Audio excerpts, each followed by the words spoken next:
Most people lose their entire day before they even get out of bed. The news steals their fear. Social media steals their envy. Their phone steals their peace, all before their first conscious breath. But not you. Today, I'm giving you the exact 8 Stoic rituals that Marcus Aurelius used to rule an empire, and that you can use right now to finally rule your own mind. By the end of this video, you'll have a complete morning system that turns you from reactive and distracted into unbreakable and sovereign. Stick with me, because the first ritual starts the second you wake up tomorrow morning. The ancient Stoics lived in a world of literal empires, yet they realized the most important territory was the theater of the mind.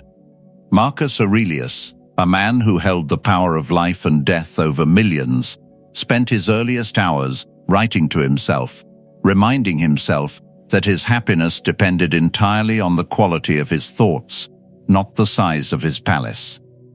He knew that the battle for a meaningful life is won or lost in those first quiet moments. If you give away your morning, you give away your day. If you give away your days, you eventually give away your entire life. This video is your tactical manual for taking it back. We are diving into 8 Stoic rituals designed to rewire your brain for resilience, focus, and unshakable power. This isn't about morning routines that look good on camera. This is about deep, psychological restructuring. We are using the science of neuroplasticity, the brain's ability to build new highways of thought, to replace your reactive habits with responsive strength. Every ritual we discuss is a seed planted in the soil of your consciousness.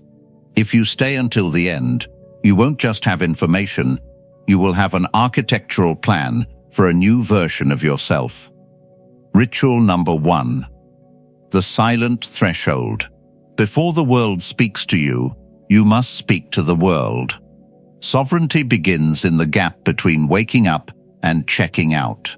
This ritual requires you to exist in the silence for at least 10 minutes. No phone, no music, no external input. Why? Because your mind is like a pool of water. In the morning, it is still. Every notification is a stone thrown into that pool, creating ripples of distraction that last all day.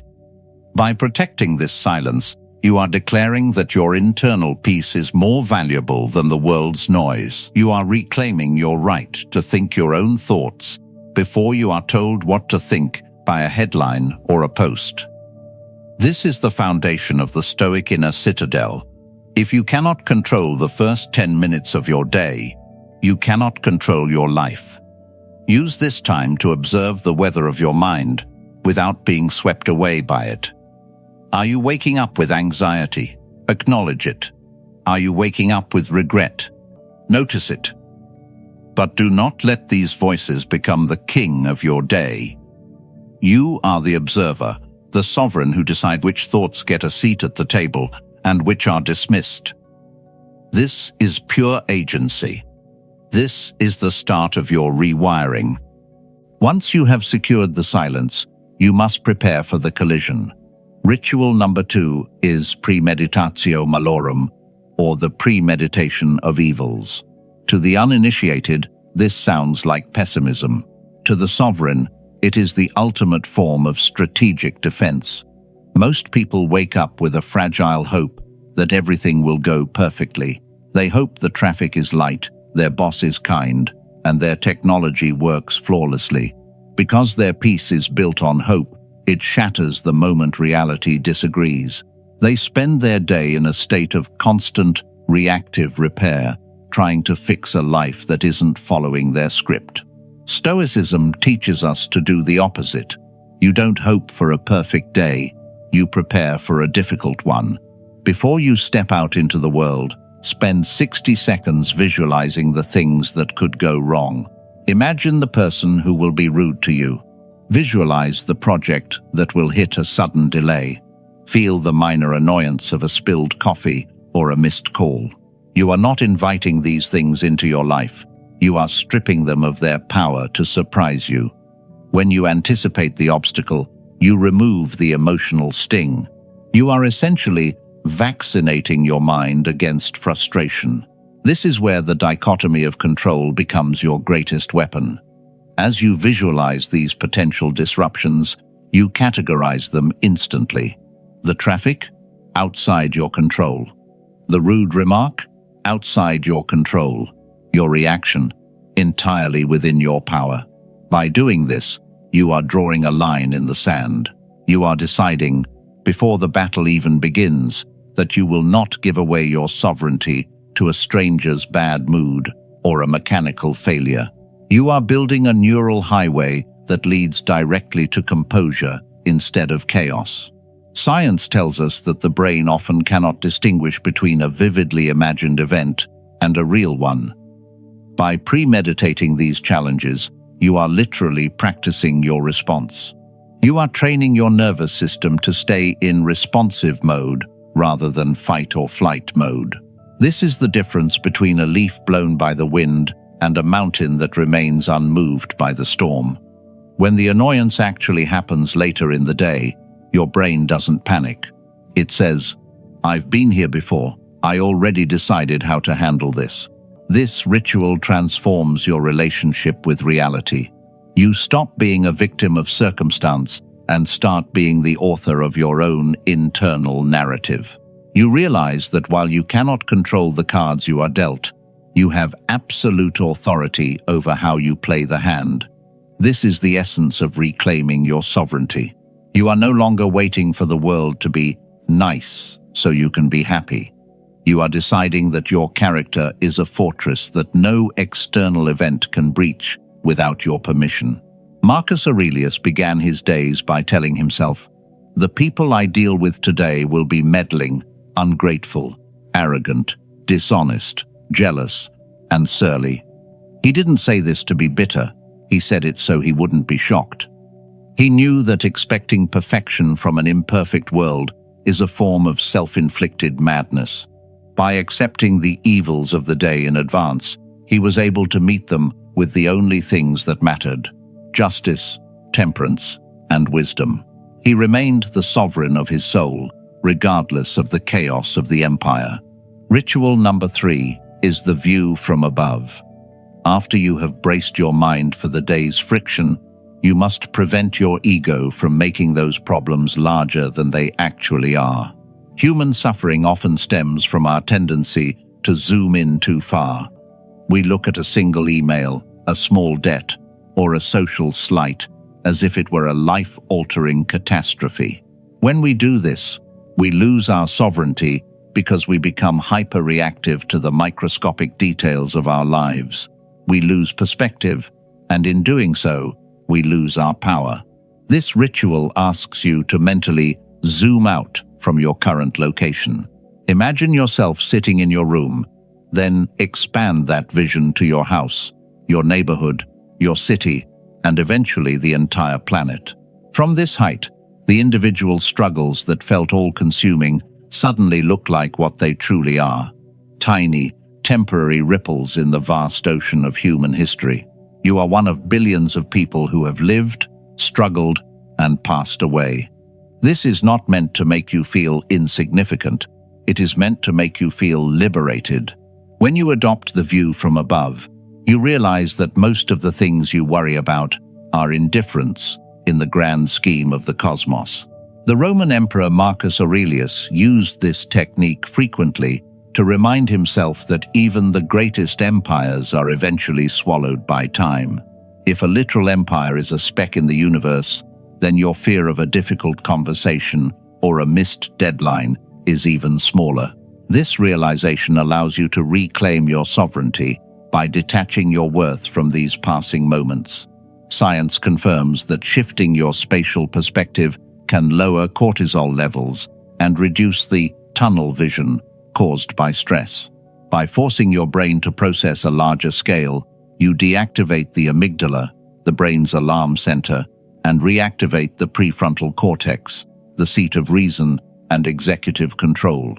You are literally rewiring your brain to choose the big picture over the small panic. This is the foundation of a sovereign mind, the ability to see things as they are, rather than as your fears imagine them to be. Practically, you do this by identifying one specific stressor you are facing today and looking at it through the lens of time. Will this matter in a year, in 10 years, in a century? Usually, the answer is a resounding no. By acknowledging the fleeting nature of your problems, you stop giving them permission to dictate your mood. You stop being a character trapped in a small, tragic scene and start being the author who sees the entire story. This ritual is about reclaiming your mental space. When you zoom out, you create room for wisdom to enter. You stop fighting ghosts from the past and phantoms of the future, and you anchor yourself in the reality of the present moment. You realize that while your life is small in the context of the universe, it is your only canvas, and you have the power to paint it with dignity. You are the sovereign of a small but sacred territory, your own mind. Ritual number 4 is voluntary discomfort. Once you have expanded your perspective to the stars, you must bring your focus back to the physical reality of your immediate surroundings. Sovereignty is not just a mental state, it is a physical habit. Most modern lives are lived in a cocoon of convenience. We have climate control, instant food, and endless entertainment. While these things are pleasant, they are also dangerous. They make our inner fortress soft. When you become dependent on comfort, you become a slave to it. If the temperature is too hot, you're irritable. If the food is late, you're angry. If the Wi-Fi is slow, you're defeated. You have outsourced your happiness to external conditions you cannot control. Stoicism offers a radical solution. Seek out small, controlled doses of discomfort every single morning. This might be a cold shower, skipping your first meal, or performing a difficult physical task before you eat. This isn't about self-punishment. It is about proof of concept. When you step into a freezing shower, you are sending a powerful signal to your brain. I am the one who decides what we do, not my comfort. You are proving to your nervous system that you can experience stress, physical tension, and resistance, and still remain the sovereign. You are teaching your brain that unpleasant does not mean unbearable. This is the physical manifestation of neuroplasticity. By repeatedly choosing the harder path in the morning, you are weakening the neural pathways that lead to laziness and strengthening the ones that lead to discipline. You are building cognitive reserve. When a real crisis hits later in the day, when a client is screaming or a deadline is missed, your brain doesn't go into a full panic mode. It recognizes the sensation of stress and says, "We've already dealt with discomfort today. We can handle this too." You have effectively lowered your baseline for what constitutes a problem. This ritual is how you reclaim sovereignty from your own biological impulses. Your body wants to stay under the warm blankets. Your ego wants to avoid the struggle. By overriding these voices, you are establishing a hierarchy where reason is at the top. The Stoic teacher, Musonius Rufus, argued that we should train both the mind and the body, for they are inextricably linked. If the body is fragile, the mind will eventually follow suit. But if the body is disciplined, the mind gains a level of confidence that no amount of reading can provide. Think of it as training for life. You don't wait for a war to learn how to fight. You train in peace, so you are ready for the war. By choosing small hardships, you are ensuring that when life forces a large hardship upon you, you won't break. You will have the armor of someone who has already faced the cold, the hunger, and the fatigue, and won. You aren't just thinking like a Stoic, you are acting like one. This ritual strips away the tired stories of limitation and the excuses dressed up as wisdom. It forces you to confront the reality that you are capable of far more than you think. Sovereignty is the ability to say no to your impulses and yes to your values. Every morning you choose the cold or the struggle, You are casting a vote for the person you want to become. You are telling yourself, I am enough, and I am stronger than my cravings. Ritual number 5 is objective journaling.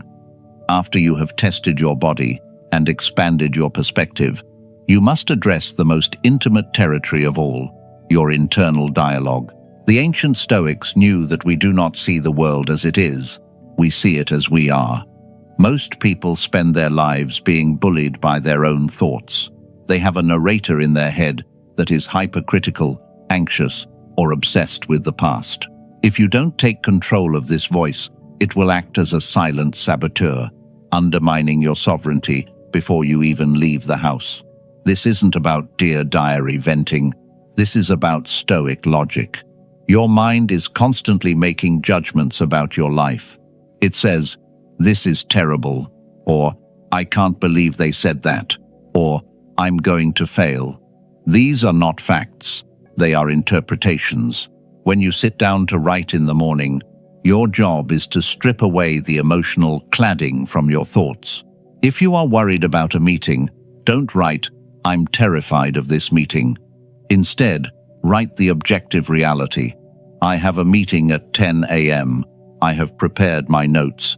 The outcome depends on several variables.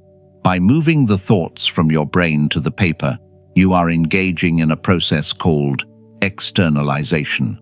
You are no longer in the thought, you are observing it. This allows you to apply the dichotomy of control with surgical precision. You look at your written words and ask, is the thing I'm worried about within my power? If it isn't, you literally cross it out.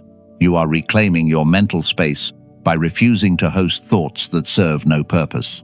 You are training your brain to stop bleeding energy into the unchangeable past, or the ghosts of the future.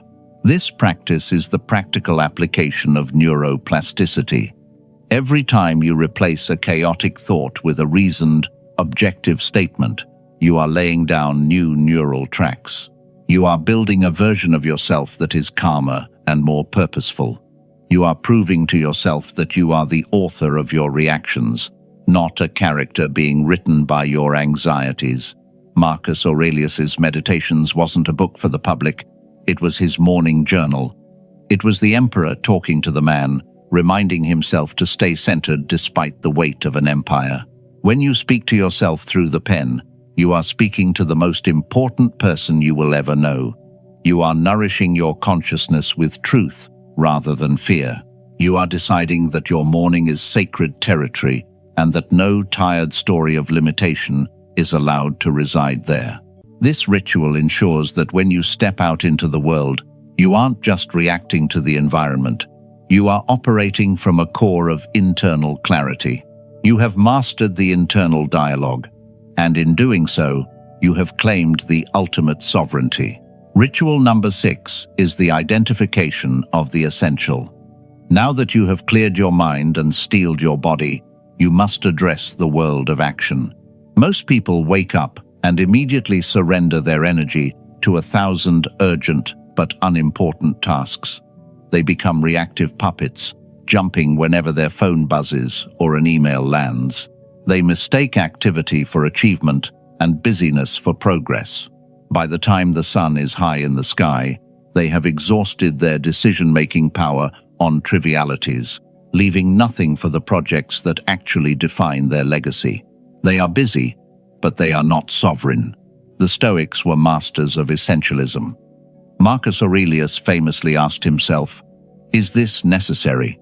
At every turn, he knew that most of what we say and do is not essential. If you eliminate the non-essential, you gain the double benefit of doing less, but doing it better.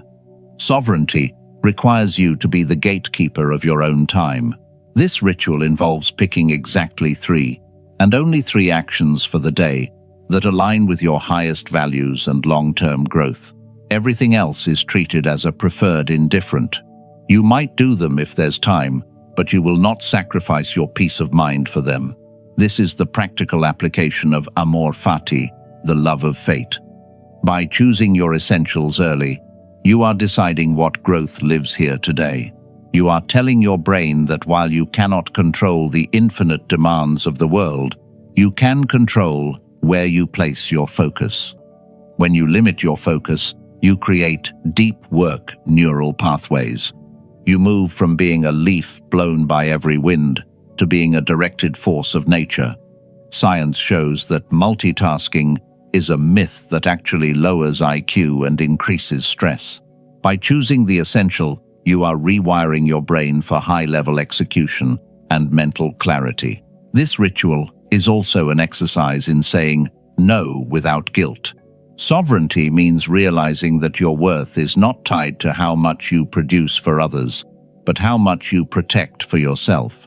When you wake up and say, "I am enough," you realize you don't need to chase every distraction to prove your value. You have the power to let the uncertainties of tomorrow wait while you show up fully for the three things that matter most today. Think of your energy as a non-renewable currency. Most people spend it like they have an infinite supply, throwing it away on arguments with strangers or scrolling through social media comparisons. A sovereign treats their energy like a king treats his treasury. You invest it where it will yield the most growth, and you defend it against the thieves of time. This is not about being productive in a corporate sense. It is about being purposeful in a Stoic sense. It is about making sure that at the end of the day, you have actually lived, rather than just survived a list of chores. By identifying the essential, you anchor your consciousness in the present moment. You stop splitting your attention between past regrets and future fears because you have a clear mission for the now. You are training your mind to come home to the only place where your power actually lives. This is how you build a version of yourself that is stronger, calmer, and more purposeful. You are not just getting things done, you are building a life. Ritual number 7 is the evening review, but it begins at the final hour of your morning ritual.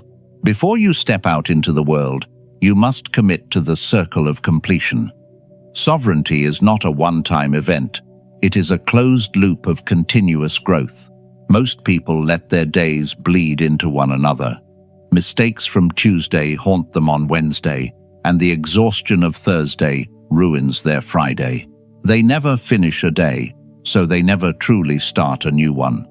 To prevent this, you must set the terms for your evening evaluation before the sun is even high. You decide now what a successful day looks like, not based on what you earn or what others say, but on how well you held the line of your own character. Ritual number 8 is the dedication to the common good. The ultimate mark of a sovereign is that they do not use their power merely for themselves.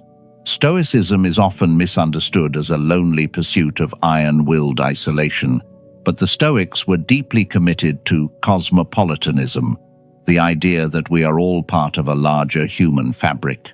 Your final morning ritual is to ask, "How can I be of service today?"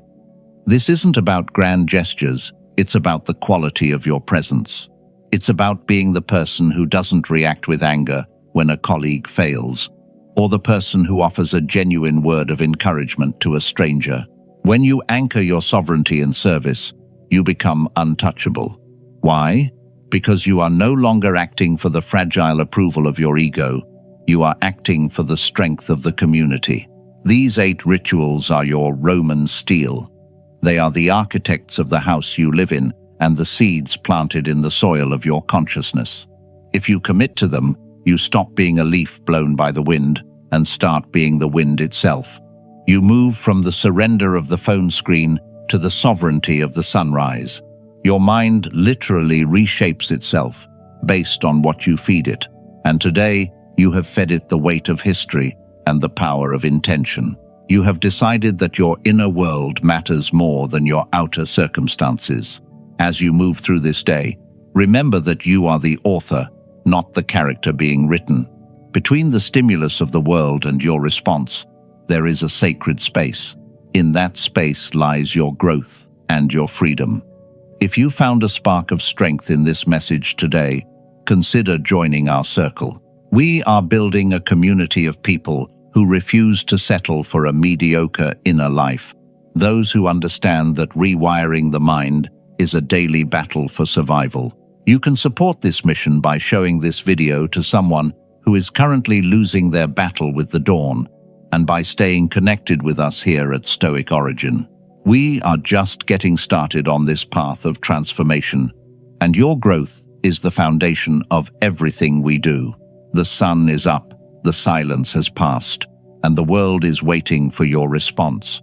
You have the tools, the armor, and the map. The only question remains, who will you choose to be today? The victim of the noise, or the sovereign of the silence? Your mind is listening. Give it the instructions it deserves. Stay disciplined, stay sovereign, stay stoic.